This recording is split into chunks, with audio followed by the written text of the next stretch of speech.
नमस्कार साथियों, स्वागत है आपका BSTC के मिशन बैच में। दोस्तों, यह बैच का एक ही टारगेट है, आपका सिलेक्शन। आप लोग सभी जानते हैं कि BSTC की परीक्षा में मुख्य रूप से 4 सेक्शन आते हैं। 200 क्वेश्चंस आते हैं। 200 क्वेश्चंस के 4 सेक्शंस है। एक आता है राजस्थान जीके, एक आता है रीजनिंग, एक आता है लैंग्वेज जिसमें हमारे हिंदी, अंग्रेजी या संस्कृत भाषा होती है, और चौथा आता है अपना टीचिंग एप्टीट्यूड। तो दोस्तों, मैं नवीन आपका राजस्थान जीके का सेक्शन मैं पूरा करवाऊंगा। हमें यह चीज़ें ऐसे पढ़नी है, जीके की चीज़ें ऐसे पढ़नी है कि सारी की सारी हमारे दिल में उतर जाए। दिल होता क्या है दोस्तों, पढ़ने का जो तरीका होता है वो हमें ऐसा रखना है कि चीज़ें हम एक बार करें और वो हमेशा के लिए हमारे दिल में उतर जाए। तो दोस्तों, इसकी शुरुआत करने से पहले, राजस्थान जीके की शुरुआत करने से पहले कुछ बातें जो हैं वो हमें ध्यान रखनी है। जैसे सबसे पहले सिलेबस एनालिसिस। सिलेबस, हमारे टॉपिक्स क्या क्या आते हैं, क्या क्या उसमें पूछा जा रहा है, क्या क्या क्वेश्चंस, क्या क्या टॉपिक्स हैं जो हमें पढ़ने हैं। जैसे इतिहास है, जैसे भूगोल है, जैसे कला संस्कृति है, तो ऐसे क्या क्या है सिलेबस में हमारे, तो वो चीज़ हम पहले देखेंगे। हम देखेंगे राजस्थान जीके का सिलेबस, ठीक है। इसके बाद क्वेश्चंस एनालिसिस, किस भाग से कितने क्वेश्चंस आते हैं, इतिहास के कितने क्वेश्चंस आ रहे हैं, भूगोल के कितने क्वेश्चन क्या आ रहे हैं, कला संस्कृति के कितने क्वेश्चंस आ रहे हैं, तो हर सेक्शन के क्वेश्चन कितने कितने आ रहे हैं, जिससे कि क्या है, हमारी तैयारी के अंदर हम ये निर्धारित करें कि किस चीज़ पर ज़्यादा ध्यान देना है और किस चीज़ को कितने अच्छे से करना है, ताकि हम परीक्षा में ज़्यादा से ज़्यादा सवाल कर पाए। इसके बाद दोस्तों, cut off marks. Cut off marks का मतलब ये है कि परीक्षा 600 मार्क्स की है। 600 मार्क्स में से कम आपको 425 मार्क्स, 425 मार्क्स में एकदम सबसे ऊंची लिमिट ले रहा हूँ, ताकि हमारे क्या है कि कोई भी ऐसी बात ना रहे कि मेरा सिलेक्शन हो रहा है कि नहीं हो रहा है। मैं मेरा मिनिमम कितना लेके चलता हूँ, 425। कुल मिला के बात हम करेंगे कि कट ऑफ मार्क्स जाती कितनी है, हमें कितने मार्क्स परीक्षा में लेके आने हैं ताकि हम ये परीक्षा पास कर सकें, ठीक है। इसके बाद है सक्सेस मंत्रा। इस परीक्षा को आप सभी दे रहे हैं, हर कोई बच्चा इसको पास करना चाहता है। अब ऐसी क्या तरीका रहेगा हमारा जिससे हमको क्या है कि श्योर सक्सेस मिले, तो वो एक मंत्र रहेगा 4S। 4S मैं आपको बताऊंगा इसी वीडियो के साथ। दोस्तों, सबसे पहले हम देखते हैं कि राजस्थान जीके में जो सवाल पूछे जाते हैं वो किन किन विषयों से पूछे जाते हैं, ठीक है। राजस्थान जीके का जो सिलेबस है, इसमें जो मुख्य विषय हैं वो ये 9 है, ठीक है। राजस्थान हिस्ट्री या राजस्थान का इतिहास, दूसरा आर्ट एंड कल्चर, राजस्थान की कला और संस्कृति, तीसरा राजस्थान ज्योग्राफी या राजस्थान का भूगोल, चौथा हो जाएगा राजस्थान पॉलिटी या राजस्थान की राज्य व्यवस्था, पांचवा हो जाएगा राजस्थान की इकोनॉमी या राजस्थान की अर्थव्यवस्था, छठा सोशल एस्पेक्ट, राजस्थान के सामाजिक एस्पेक्ट, फोक लाइफ। फोक लाइफ का मतलब हो जाएगा लोक जीवन, आम जनजीवन जो लोगों का है वो कैसा है। इसके बाद आ जाएगा टूरिज्म, कि यहाँ पर्यटन कैसा है, और लास्ट में आता है लिटरेचर या राजस्थान का साहित्य। तो यह 9 मुख्य विषय हैं जिनसे जो है हमारे BSTC के पेपर में सामान्य अध्ययन के सवाल पूछे जाते हैं या जीके के सवाल पूछे जाते हैं। इन सब से 50 सवाल पूछे जाते हैं। अब हम एक एक करके देखते हैं। सबसे पहले राजस्थान का इतिहास। इतिहास जो होता है, इसके मुख्य 3 भाग होते हैं, प्राचीन इतिहास, मध्यकालीन इतिहास और आधुनिक इतिहास। राजस्थान के इतिहास में जो प्राचीन काल का इतिहास है उसमें सबसे महत्वपूर्ण आते हैं पुरातात्विक स्थल। राजस्थान के अंदर ऐसी प्राचीन समय में कौन कौन सी सभ्यताएं रही थी, जैसे बागोर की सभ्यता रही थी, कालीबंगा की सभ्यता रही थी, पीलीबंगा की सभ्यता रही थी, गणेश्वर की सभ्यता रही थी, या कुछ ऐसे पुरातत्व स्थल है जो महाभारत काल के थे, जैसे बैराठ है। तो ये सब जो है वो राजस्थान के प्राचीन इतिहास में आते हैं, और मुख्य रूप से ये सारे के सारे पुरातात्विक स्थल है। इनसे जुड़े हुए सवाल जो हैं वो भी हम देखेंगे, और यह कि क्या क्या इसमें अध्ययन करना है। मुख्य रूप से इसमें स्थान आता है कि किस पुरातत्व स्थल में किस प्रकार की संस्कृति पाई जाती थी, वहाँ किस प्रकार की वस्तुएं इस्तेमाल होती थी, लोगों का जीवन कैसा था, लोग क्या खाते थे, क्या पहनते थे, क्या बनाते थे। तो इस प्रकार के जो सवाल होते हैं वो पूछे जाते हैं। यही चीज़ें जो है वो प्राचीन इतिहास। इसके बाद में राजस्थान के इतिहास में मध्यकाल के इतिहास में मुख्य रूप से राजवंश आएंगे कि राजस्थान में जो राजवंशों ने राज किया वो कौन कौन से थे। आप लोगों ने नाम सुने होंगे, गुहिल राजवंश है, राठौड़ राजवंश है, कच्छावा राजवंश है, यादव राजवंश है। तो यह सब जो राजवंश आते हैं ये राजस्थान के इतिहास के मध्यकाल में आते हैं और इनमें जो प्रमुख शासक हुए हैं, प्रमुख शासक की उपलब्धियां क्या हुई है, उनका क्षेत्र कौन सा था, उन्होंने कौन कौन से युद्ध लड़े हैं, उनकी सांस्कृतिक उपलब्धियां क्या है, तो ये सब जो है यह सब अपन किस में अध्ययन करते हैं, राजस्थान के मध्यकाल के इतिहास में। इसके बाद दोस्तों मध्यकाल के बाद में आता है आधुनिक राजस्थान का इतिहास। आधुनिक राजस्थान के इतिहास में मुख्य रूप से अपने 19वीं शताब्दी के बाद के राजस्थान को अध्ययन करते हैं। इसमें या सिंपल शब्दों में कह सकते हैं कि जब से अंग्रेज आए तब से हम क्या है राजस्थान का आधुनिक इतिहास मानते हैं। अंग्रेज आए, अंग्रेजों ने हमारे शासकों के साथ में कुछ संधियां की, कुछ उनको अपने अधीन किया, फिर एक नई व्यवस्था की शुरुआत की। उस नई व्यवस्था की शुरुआत में फिर आगे चलकर 1857 की क्रांति हुई। राजस्थान में कुछ किसानों ने जन आंदोलन किए, कुछ जनजातियों ने जन आंदोलन किए, कुछ जनता द्वारा प्रजामंडल आंदोलन किया गया। यह सब जो है यह सब क्या था आधुनिक राजस्थान के इतिहास में। और इसमें एक और बात आती है कि आज़ादी के बाद में एक प्रमुख घटना हुई थी राजस्थान का एकीकरण। पहले पूरा राजस्थान 19 रजवाड़ों में बिखरा हुआ था, उन सब को एक करके राजस्थान का निर्माण किया गया था 1956 में। तो वो चीज़ हम देखेंगे। तो हम जो इतिहास में पढ़ेंगे प्राचीन राजस्थान का इतिहास, मध्यकाल राजस्थान का इतिहास और आधुनिक इतिहास। अब इतिहास में जो सबसे महत्वपूर्ण भाग आता है वो कौन सा आता है, अपना आधुनिक काल का इतिहास, जिसमें 1857 की क्रांति, किसान आंदोलन, जनजाति के आंदोलन, ये सब।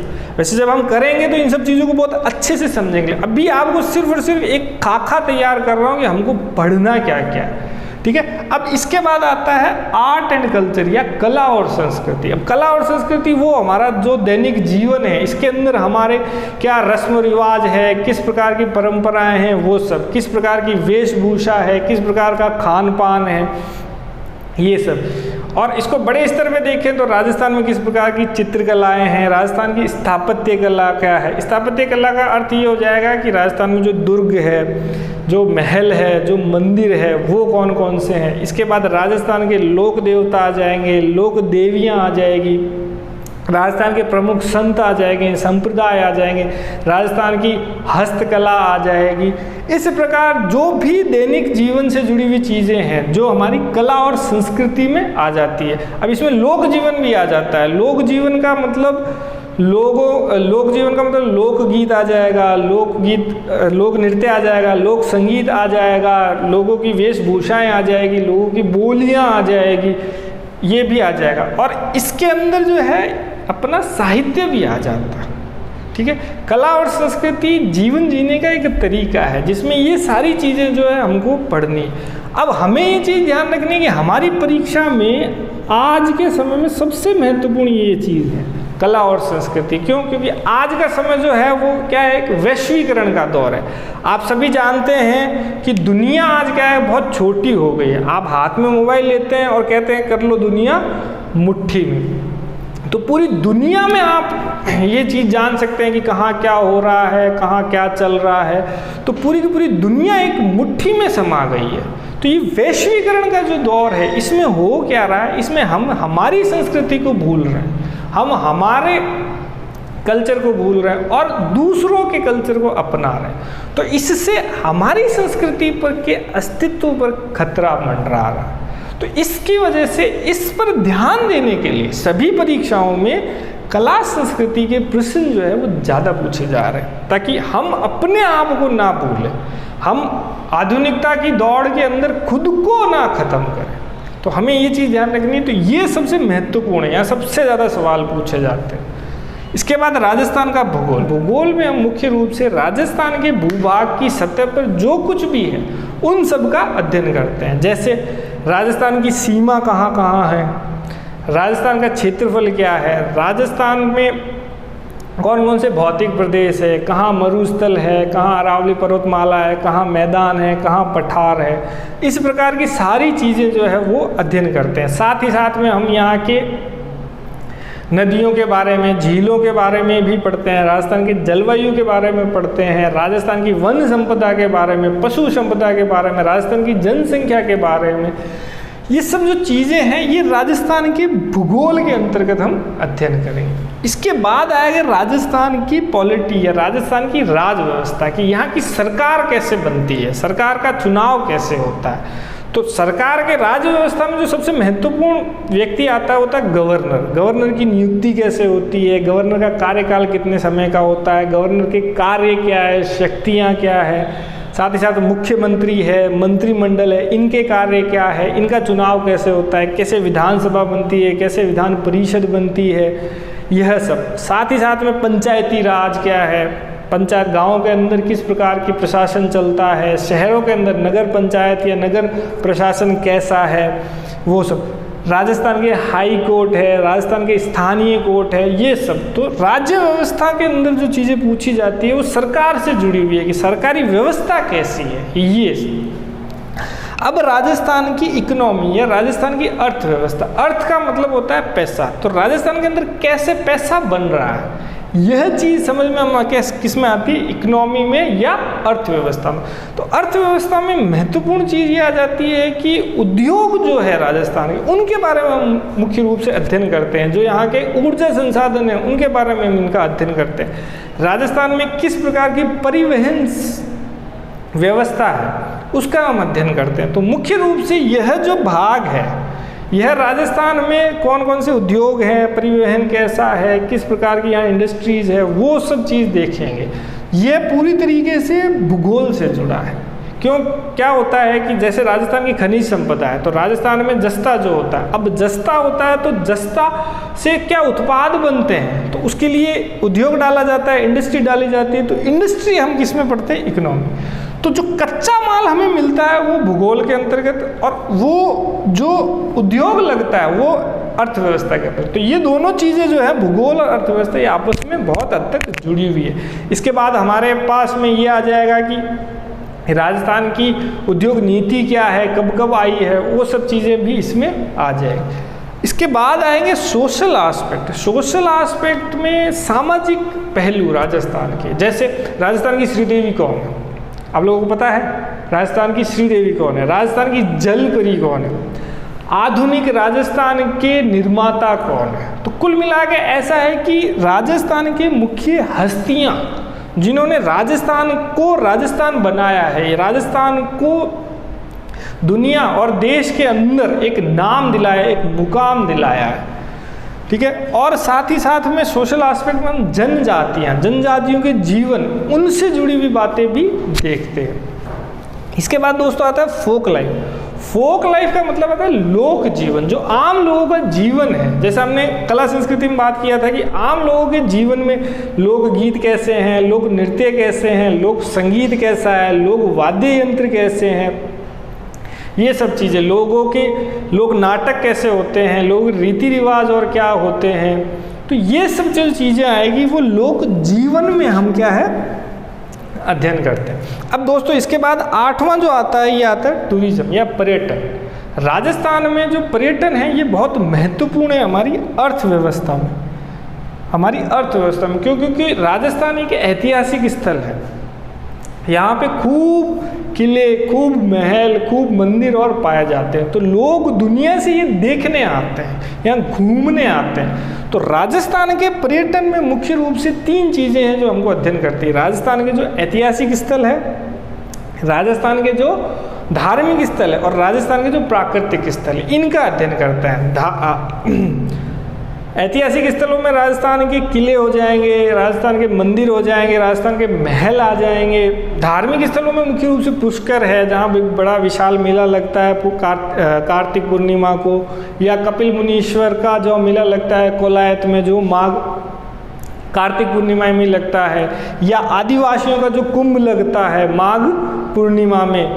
तो ये सब जो है वो धार्मिक रूप से महत्वपूर्ण स्थान है, तो उनका अध्ययन आप कर लेंगे टूरिज्म में या पर्यटन में। और आखिरी चीज आती है साहित्य। राजस्थान में साहित्य का क्या महत्व है, राजस्थान में कौन कौन सा साहित्य है। जैसे राजस्थान में पिंगल भाषा चलती है, डिंगल भाषा चलती है, संस्कृत का साहित्य रहा है, जैन साहित्य रहा है, हिंदी का साहित्य रहा है, और साथ ही साथ में इनमें किस किस प्रकार के साहित्य हैं, जैसे रासो क्या है, ख्यात क्या है। तो अलग अलग प्रकार के जो ये साहित्य बने हैं, किस काल में कौन सा बना है, मध्यकाल में कौन सा साहित्य आया था, आधुनिक काल में कौन सा साहित्य आया था, और प्रमुख लेखक कौन रहे हैं। जैसे कवि राजा श्यामल दास रहे हैं, चंद्र बरदाई रहे हैं, मेहनौद नैंसी रहे हैं, ये कौन कौन रहे हैं, इनके प्रमुख ग्रंथ कौन से रहे हैं। जैसे पृथ्वीराज रासो है, जैसे वंश भास्कर है, जैसे वीर विनोद है। तो ये सारे जो है, ये सारे के सारे अपने किस में लेते हैं, लिटरेचर में या साहित्य में। अब दोस्तों यह तो हमारे 9 चीज़ें हैं जो हमको क्या है, अध्ययन करनी है। अब हकीकत में ये जो है, ये 5 में हम लोग क्या है, आराम से इनको व्यवस्थित कर सकते हैं। अब ये देखिए कैसे। देखो अभी हमने देखा था राजस्थान का टूरिज्म। टूरिज्म के अंदर 3 चीज़ें आती है, ऐतिहासिक स्थल, प्राकृतिक स्थल, धार्मिक स्थल। तो ऐतिहासिक स्थल जो है यह अपनी हिस्ट्री में आ जाएंगे, धार्मिक स्थल अपने आर्ट एंड कल्चर में आ जाएंगे, और प्राकृतिक स्थल अपने आ जाएंगे भूगोल में। मतलब कि जब हम इतिहास का अध्ययन करेंगे तो उसमें देखेंगे प्रमुख किले कहाँ पर है। जैसे कुंभलगढ़ का किला है, जैसे चित्तौड़ का किला है, जैसे मेहरानगढ़ का किला है। तो ये किले जब हम अध्ययन करेंगे तो उनके साथ में, जैसे राजवंश अध्ययन करेंगे तो उनके द्वारा बनाए गए किले का अध्ययन भी होगा। तो ये चीज़ उनके साथ में हो जाएगी। तो ये अलग से हमें करने की ज़रूरत नहीं पड़ेगी, हम उस समय उस चीज़ को और अच्छे से कर लेंगे ताकि हमारा ये टूरिज्म का आस्पेक्ट जो है ये भी कवर हो जाए। अब प्राकृतिक स्थलों में है, प्राकृतिक स्थलों में मुख्य रूप से वन्य जीव अभ्यारण्य हैं। राजस्थान में जो राष्ट्रीय उद्यान है, नेशनल पार्क्स है, वो सब। तो ये सब जो भूगोल के अंदर वन्य जीव अभ्यारण्य, वन संपदा, उसके अंदर हम अध्ययन कर लेंगे।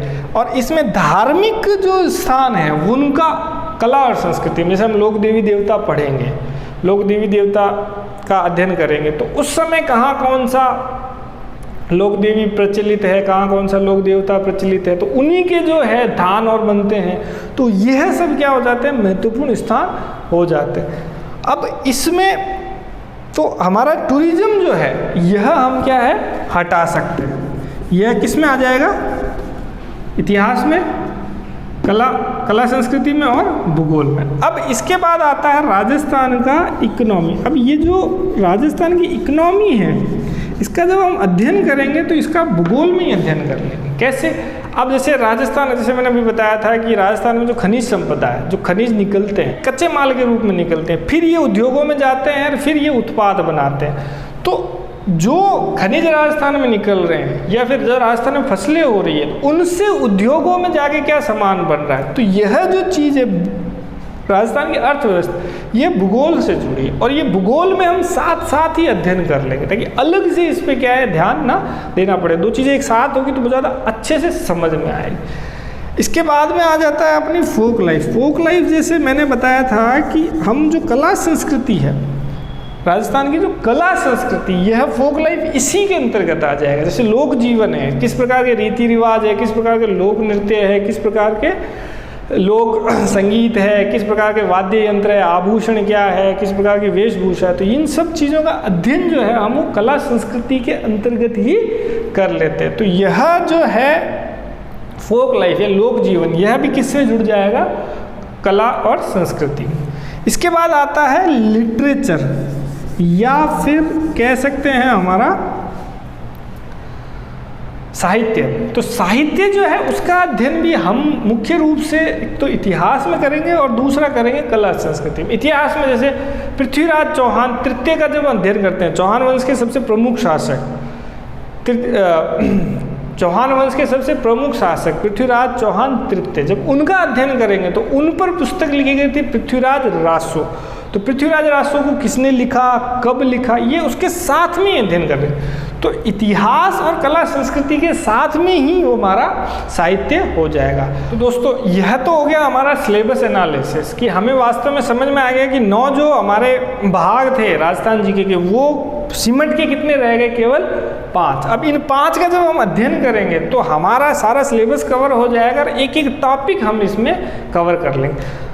तो दोस्तों अब आता है अपना दूसरा भाग, किस भाग से क्वेश्चंस क्या पूछे जाते हैं या क्वेश्चन एनालिसिस। आखिर प्रश्न किस किस सेक्शन से कितने कितने पूछे जाते हैं, क्योंकि किसी भी परीक्षा की जब हम तैयारी करते हैं तो ये चीज़ हमें बहुत महत्वपूर्ण से किसी भी परीक्षा की हम तैयारी करते हैं तो हमें ये अंदाज़ा होना चाहिए कि किस किस भाग से कौन कौन से प्रश्न आते हैं, कैसे प्रश्न आते हैं, जिससे क्या है कि हम तैयारी और अच्छे से कर पाते हैं। तो देखो 5 भाग जैसे हमने कर दिए थे, अब इन 5 भागों में जो सवाल पूछे जाते हैं तो सवाल जो मुख्य इतिहास से, जो राजस्थान इतिहास से जो सामान्यतः सवाल पूछे जाते हैं वो पूछे जाते हैं 10 से 12, ठीक है।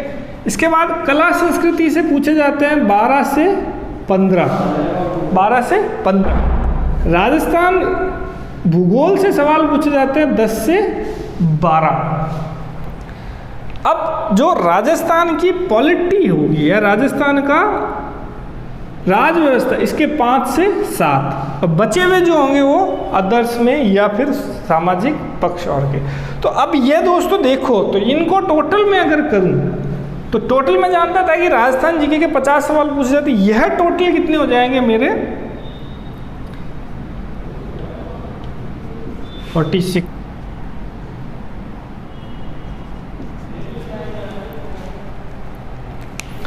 तो दोस्तों मेरे इन 4 सेक्शन से, जैसे कि मैंने पहले भी कहा था कि राजस्थान के इतिहास में सबसे महत्वपूर्ण बीएससीसी परीक्षा के लिए सबसे महत्वपूर्ण ये 4 भाग, इतिहास, कला संस्कृति, भूगोल और पॉलिटी। अब इनके 50 में से कितने सवाल पूछे जा रहे हैं?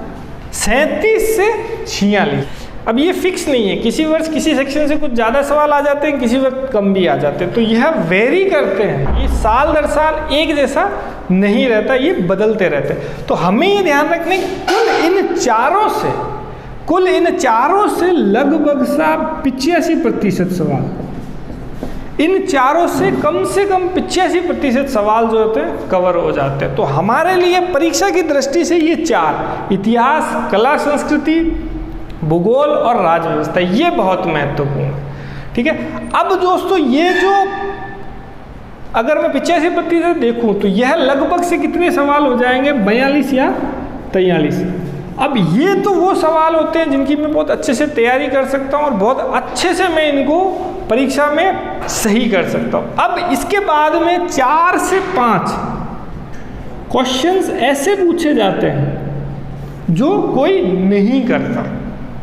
क्या होता है ना, किसी भी परीक्षा को जब बनाया जाता है तो जो एग्जामिनर होता है तो वो अपने से कुछ ऐसे स्टैंडर्ड क्वेश्चंस डालता है जो किसी को नहीं आते, ठीक है, किसी को नहीं आते, वो एकदम नए क्वेश्चन होते हैं। तो हर परीक्षा में ये क्वेश्चंस आते हैं ऐसे 4 से 5। तो हमें ये ध्यान रखना है कि हमें इन 4 से 5 क्वेश्चंस में उलझना नहीं है।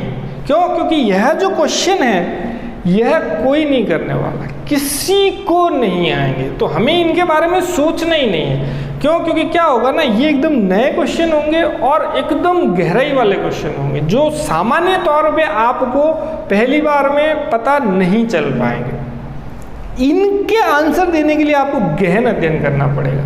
या फिर मैं ऐसा कह सकता हूं कि जो ये है हम 85% 42-43 क्वेश्चन कर रहे हैं, इसमें माना कि हमने 100 घंटे की मेहनत की, तो वो 100 घंटे की मेहनत इन 4-5 क्वेश्चन को करने में और चाहिएगी। तो हमें ये चीज़ समझनी है कि ज़रूरी क्या चीज़ है कि हम परीक्षा में यह 85% या ये 40-42 क्वेश्चन सही करें, वनिस्पत इन 4-5 क्वेश्चनों के पीछे पड़े रहें। तो ये चीज़ एक ध्यान रखनी है, परीक्षा की तैयारी ऐसे करनी है कि हम वो चीज़ करें जो हमें अच्छे से आती है और परीक्षा में जिसमें सबसे ज़्यादा सवाल पूछे जाते हैं, ठीक है। तो ये ध्यान रखना है कि ये 85% भाग अगर इसको मैंने अच्छे से कर लिया, सही कर लिया, तो कट ऑफ क्लियर होने से मेरी कोई रोक नहीं सकता, लेकिन मुझे ये करना बहुत अच्छे से होगा। ये चीज़ ध्यान रखनी है, इन सवालों में उलझना नहीं है। अब इसमें एक महत्वपूर्ण बात ये भी है कि आपका जो सिलेक्शन करवाएंगे ना, ये 85% या फिर ये 40-42 सवाल करवाएंगे, ये 4 से 5 नहीं करवाएंगे। क्योंकि अंत में जब कट ऑफ क्लियर करोगे तो आपसे नंबर पूछे जाएंगे, आपसे क्वेश्चन नहीं पूछेंगे कि आपने कौन सा क्वेश्चन करके पास किया एग्जाम। तो यह 4-5 क्वेश्चंस पे ध्यान देने की बिल्कुल आवश्यकता नहीं, और कभी भी पेपर जो है वो टफ नहीं बनाया जाता। इन 4-5 क्वेश्चन के बेसिस पे पेपर टफ है या आसान है ये निर्धारित नहीं होता, वो इन क्वेश्चंस पे निर्धारित होता है। ये 40-42 क्वेश्चंस कैसे आए, हम सिर्फ और सिर्फ इन 40-42 तैयारी करेंगे। अब ये जो 4-5 क्वेश्चन है इसमें सोशल एस्पेक्ट के भी क्वेश्चंस आ जाते हैं, जिसमें करंट के भी टॉपिक्स होते हैं जो हम कवर करेंगे, ताकि आपके क्या है कि ये 4-5 क्वेश्चन में भी 2-3 हो जाएं तो वो भी छूटे ना। कुल मिला के हमारा उद्देश्य ये है कि कैसे की करके हमको ये परीक्षा पास करनी है 100%। ठीक है दोस्तों, तो क्वेश्चन एनालिसिस स्पष्ट है, 85% भाग की हमें तैयारी करनी है, और अच्छे से इतनी करनी है कि ये पूरा का पूरा हमारा सही हो। इतिहास है, कला संस्कृति है, भूगोल है और राज्य व्यवस्था। अब तीसरी चीज कट ऑफ मार्क्स। परीक्षा को पास करने के लिए कम से कम कितने नंबर लेके आने हैं वो होती है कट ऑफ।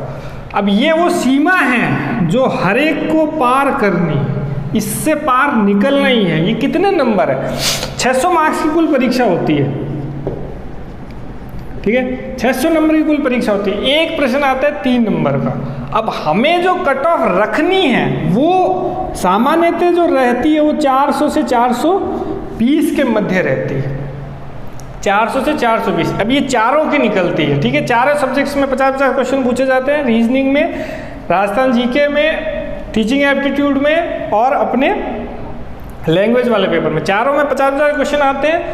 तो उन सब में कुल मिला के 400 से 420 के मध्य मार्क्स आने चाहिए। अलग अलग कैटेगरी के हिसाब से अलग अलग कट ऑफ रहती है। हमें टारगेट रखना है 425 का, कि हमें ये सोचना नहीं पड़े कि मेरा होगा कि नहीं होगा, मैं इससे आगे ही हूँ। तो हमारा टारगेट ये रहेगा 425, ताकि हमें कभी ये नहीं लगे कि यार हम पास होंगे कि नहीं होगा। हम तैयारी उस हिसाब से करेंगे, हमारे कम से कम कितने आने चाहिए, 425 मार्क्स। तो अब आते हैं सबसे महत्वपूर्ण पार्ट। ये जितना भी पढ़ाई हमने किया, आखिर हम ये कर क्यों रहे हैं? हम कर रहे हैं सक्सेस पाने के लिए। तो ऐसा क्या होगा सक्सेस का मूल मंत्र जो आपको श्योर शॉट सफलता दिलाए? तो दोस्तों, जैसा कि मैंने पहले बताया था, यहाँ सक्सेस मंत्र जो है वो 4S है। अब 4S क्या है देखते हैं। सबसे पहला S जो आता है वो आता है आपका सोचना। हम जो करना चाहते हैं वो चीज़ हमें क्या करनी है, सबसे पहले सोचनी है। जैसा हमने BSTC के एग्ज़ाम को पास करने की सोची, क्यों? क्योंकि हमने ये सोचा कि हम टीचर बनेंगे। तो टीचर बनने के लिए क्या करने की ज़रूरत होगी? आपको सबसे पहले निर्णय लेना होगा, सबसे पहले सोचना होगा। तो पहला S क्या है? सोचना। इसके बाद S क्या आएगा? दूसरा समझना। दूसरा क्या आएगा? समझना।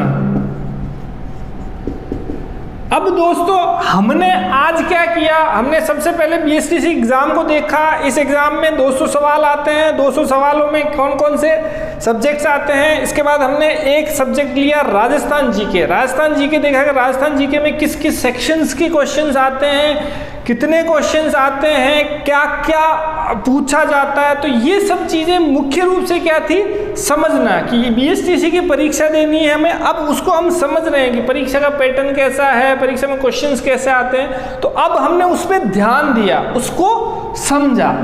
इसके बाद में तीसरा S आता है शिद्दत।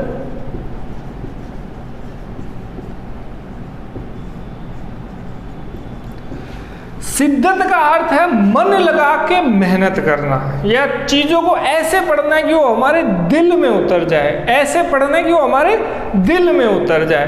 तो यह जो तीनों चीज़ें हैं, सोचना प्लस समझना प्लस शिद्दत से मेहनत करना, हमको क्या दिलाएगी? Sure shot success. तो दोस्तों, यह जो है सक्सेस का 4S मंत्र है, जिसे हमें ध्यान रखना है। हम सबसे पहले किसी चीज़ के बारे में सोचते हैं, फिर उसे समझते हैं, फिर शिद्दत से क्या करते हैं? मेहनत। तो यह हमारे लिए क्या निश्चित करता है? Sure shot success. तो दोस्तों, आज के सेक्शन में इतना ही। आज हमने देखा कि BSTC में राजस्थान जीके के सेक्शंस में सिलेबस क्या है, क्वेश्चंस क्या आते हैं, क्वेश्चंस का एनालिसिस किया। इसके बाद हमने देखा कट ऑफ क्या जाती है, और अंत में हमने 4S सक्सेस मंत्र। अब दोस्तों, हम आगे शुरू करेंगे राजस्थान का इतिहास।